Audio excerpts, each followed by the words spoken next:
Oui, bonjour, en fait c'est Raphaël. Je suis ravi de mener cette interview en duplex. Avant toute chose, un rappel du contexte. Une plainte a été déposée par le ministre de l'Intérieur, Laurent Nunez, contre Pierre-Emmanuel Barré, chroniqueur sur Radio Nova, puisqu'après avoir démontré factuellement les violences policières dans sa chronique, il a terminé par la boutade suivante, je cite, « Des viols, des mutilations, des meurtres et des mecs qui se filment en train de faire tout ça en se marrant. En fait, la police et la gendarmerie, c'est Daesh avec la sécurité de l'emploi. » Mais comme ici sur FMR, nous aimons la neutralité journalistique et l'objectivité totale, c'est-à-dire que les Suisses sont de dangereux militants à côté de nous, et bien dans ce cadre-là, nous avons décidé de recevoir anonymement un policier de Toulouse afin d'évoquer avec lui ses ressentis, ses angoisses. Non, mais pardon, excusez-moi, pardon. Non, je voulais pas faire peur, c'était histoire de marquer le coup de feu, départ de l'émission. Enfin voilà, ce n'était qu'une blague. S'il vous plaît, rangez votre arme. Oui, pas de souci. Voilà, merci. Alors bonjour, nous sommes heureux de vous recevoir dans le cadre de cette interview anonyme. Oui, bonjour. Alors Stéphane Legrand, brigadier en chef de la brigade anti-criminelle. Excusez-moi, qu'est-ce que vous faites? Je fais les mimes, c'est le truc de l'interview anonyme là. Non, anonyme, ça veut dire qu'on ne doit pas dévoiler votre identité, mais là c'est carrément raté. Ah oui, mais je me disais, c'est con aussi une interview anonyme à la radio, ça marche pas, les gens y voient rien. Je recommence sans les mimes, alors Stéphane Legrand... Non, c'est bon, laissez tomber. On va commencer. Alors cette chronique de Pierre-Emmanuel Barré, elle se base sur une vidéo publiée par Mediapart et Libération, une vidéo de 19 minutes qui se déroule lors de la manifestation de Sainte-Soline. Oui. Des images assez claires pour le coup, filmées avec les caméras des policiers, sur lesquelles on les entend traiter les manifestants de fils de pute, ta mère la pute, je cite bien sûr, de grosse merde. Bref, comment vous réagissez à tout ça? Non, mais il faut avant tout avoir le contexte. Fils de pute, il faut le contexte. Dit comme ça peut paraître un peu cavalier, je vous l'accorde.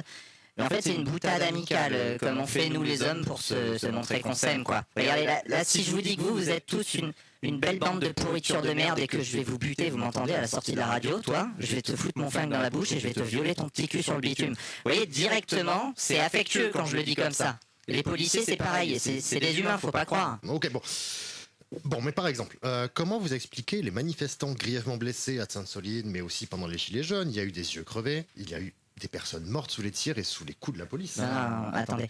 Là, vous me rappelez des traumatismes. Qu'est-ce que vous croyez? C'est pareil, il faut le contexte, c'est important. Sachez déjà que moi, je suis contre la violence. Je hais la violence, je la hais de tout mon être. J'ai peut-être tué un adolescent avec mes grenades, mais réfléchissez 2 minutes. Vous êtes dans la rue, et là, bam! Une vitrine cassée. Cassée, hein. Brisée. Quand c'est cassé, monsieur. On ne peut pas recoller les morceaux avec de la colle derrière. C'est fini. Et c'est pour toujours qu'elle est cassée, cette vitrine. C'est des images traumatisantes. Et on doit faire avec. On doit continuer de travailler avec tous les jours. Toutes les nuits, moi, je rêve de bris de verre. Dès que mon gosse, il casse un verre à la maison, voilà, je le cogne par pur réflexe, mais il sait que c'est pas de ma faute. Il est pas con, vous voyez. Vous comparez des vies humaines à des vitrines cassées, quand même. Non, mais vous vous rendez compte? Comment vous annoncez à papa vitrine et à maman vitrine que leur gamine ne rentrera pas ce soir pour manger?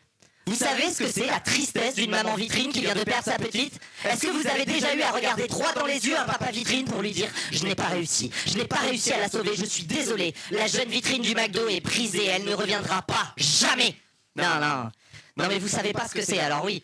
S'il faut que j'éborgne un gosse maintenant, je le fais, voilà. Et on peut pas laisser passer une telle violence se propager. Moi, je suis un humain. Les policiers, ça reste des humains malgré tout. D'accord. On va essayer de se calmer un peu. Donc, pour revenir sur le sujet, Pierre-Emmanuel Barré, dans sa chronique, a comparé la police avec Daesh, avec la sécurité de l'emploi. En plus, quelque chose à répondre? Là, il y a pas besoin de contexte, c'est très clair. Je la trouve d'une violence inouïe, c'est extrêmement insultant, cette phrase. Pourquoi cela? Parce qu'il nous compare à des bougnoules. Ah, c'est pas le fait qu'il vous compare à des terroristes qui vous dérange? Oui, c'est ce que je dis, il nous compare avec des bougnoules. Ça se fait pas? Bon, c'est raciste. Et en plus, vous faites un amalgame, là. De quoi? Je comprends rien. Vos gammes, c'est l'émission de musique, c'est ça? Je sais pas, je comprends rien. Vous utilisez des mots compliqués. Nous, à la limite, qu'on nous dise qu'on a le même travail que les SS, qui était une force policière instaurée dans le but apparent du maintien de l'ordre public, avec cependant une violence extrême qui passait par l'intimidation, la répression physique, la dispersion des foules avec des armes létales et parfois des exécutions. Bon là, à la limite, voilà, pourquoi pas, c'est marrant parce que on n'est pas des nazis quand même. T'imagines, on n'est pas en 1845 là. Ouh. Oui, du coup, oui, 1145, oui. Bon, un dernier mot peut-être pour terminer. Écoutez, faites confiance à la police pour vous protéger, y compris de vous-même. Hein. Si vous êtes un danger pour vous-même, ne vous inquiétez pas, on n'hésitera pas à vous abattre si nécessaire. Bon, pour ce qui est des viols, c'est bon, on a compris, c'est clair, le viol doit être consenti, on n'est pas des bêtes, on reste des humains malgré tout. Eh bien, merci, toujours ravi sur FMR d'être une radio qui défend la neutralité et la liberté d'expression.